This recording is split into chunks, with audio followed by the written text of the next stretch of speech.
हे लक्ष्मण, कामदेव की इस सेना को देखकर जो धीर बने रहते हैं, जगत में उन्हीं की वीरों में प्रतिष्ठा होती है। इस कामदेव के एक स्त्री का बड़ा भारी बल है, उससे जो बच जाए वही श्रेष्ठ होता है। हे तात, काम, क्रोध और लोभ ये तीन अत्यंत प्रबल दुष्ट है।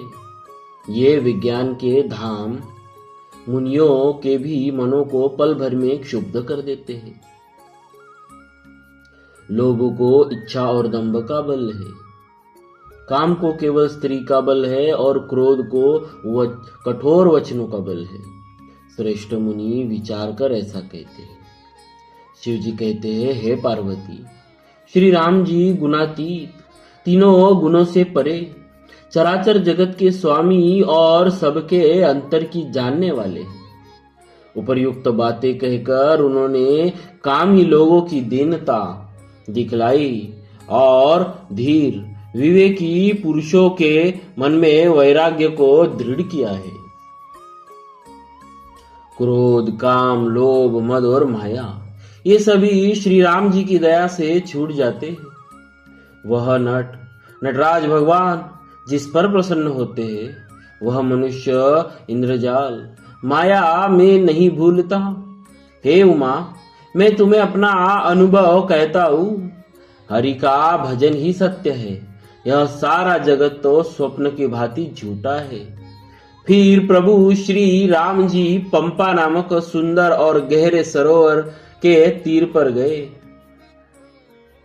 उसका जल संतों के हृदय जैसा निर्मल है।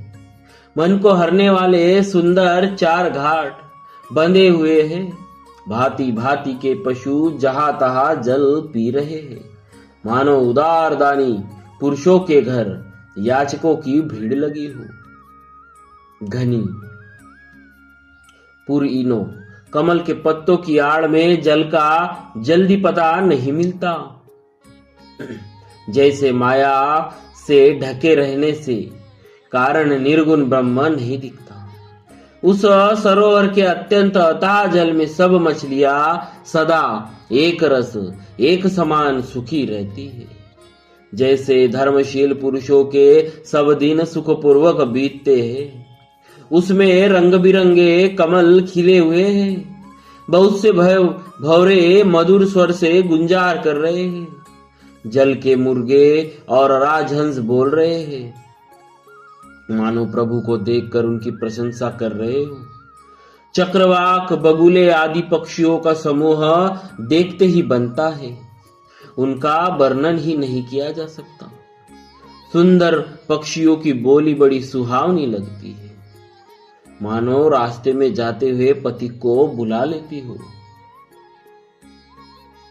उस झील पंपा सरोवर के समीप मुनियों के आश्रम बना रखे हैं। उसके चारों ओर वन के सुंदर वृक्ष हैं, चंपा, मौलसिरी, कदम्ब, तमाल, पाटल, कटहल, ढाक और आम आदि। बहुत प्रकार के वृक्ष नए नए पत्तों और सुगंधित पुष्पों से युक्त है, जिन पर भौरों के समूह गुंजार कर रहे हैं। स्वभाव से ही शीतल, मंद, सुगंधित एवं मन को हरने वाली हवा सदा बहती रहती है। कोयले कुहू कुहू का शब्द कर रही है। उनकी रसीली बोली सुनकर मुनियों का भी ध्यान टूट जाता है। फलों के बोझ से झुककर सारे वृक्ष पृथ्वी के पास आ लगे हैं। जैसे परोपकारी पुरुष बड़ी संपत्ति पाकर विनय से झुक जाते हैं। श्री राम जी ने अत्यंत सुंदर तालाब देखकर स्नान किया और परम सुख पाया। एक सुंदर उत्तम वृक्ष की छाया देखकर श्री रघुनाथ जी छोटे भाई लक्ष्मण जी सहित बैठ गए। फिर वहां सब देवता और मुनि आए और स्तुति करके अपने अपने धाम को चले गए। कृपालु श्री राम जी परम प्रसन्न बैठे हुए छोटे भाई लक्ष्मण जी से रसीली कथाएं कह रहे हैं। भगवान को विरह युक्त देखकर नारद जी के मन में विशेष रूप से सोच हुआ। उन्होंने विचार किया कि मेरे ही शाप को स्वीकार करके श्री राम जी नाना प्रकार के दुखों का भार सह रहे हैं, दुख उठा रहे हैं। ऐसे भक्तवत्सल प्रभु को जाकर देखूं, फिर ऐसा अवसर न बनावेगा। यह विचार कर नारद जी हाथ में वीणा लिए हुए वहां गए जहां प्रभु सुखपूर्वक बैठे हुए थे। वे कोमल वाणी से प्रेम के साथ बहुत प्रकार से बखान बखान कर श्री रामचरित का गान करत ते चले आ रहे थे। दंडवत करते देखकर प्रभु श्री रामचंद्र जी ने नारद जी को उठा लिया और बहुत देर तक हृदय से लगाए रखे। फिर स्वागत कुशल पूछकर पास बैठा लिया।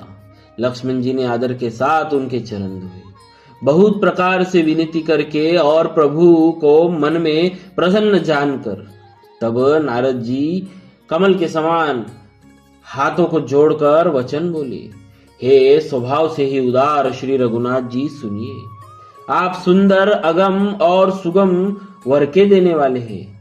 हे स्वामी, मैं एक वर मांगता हूँ, वह मुझे दीजिए। यद्यपि आप अंतर्यामी होने के नाते सब जानते ही हैं। श्री राम जी ने कहा, हे मुनि, तुम मेरा स्वभाव जानते ही हो। क्या मैं अपने भक्तों से कभी भी कुछ छिपाव करता हूँ? मुझे ऐसी कौन सी वस्तु प्रिय लगती है जिसे हे मुनि श्रेष्ठ तुम नहीं मांग सकते। मुझे भक्त के लिए कुछ भी अदेय नहीं है, ऐसा विश्वास भूल कर भी मत छोड़ो।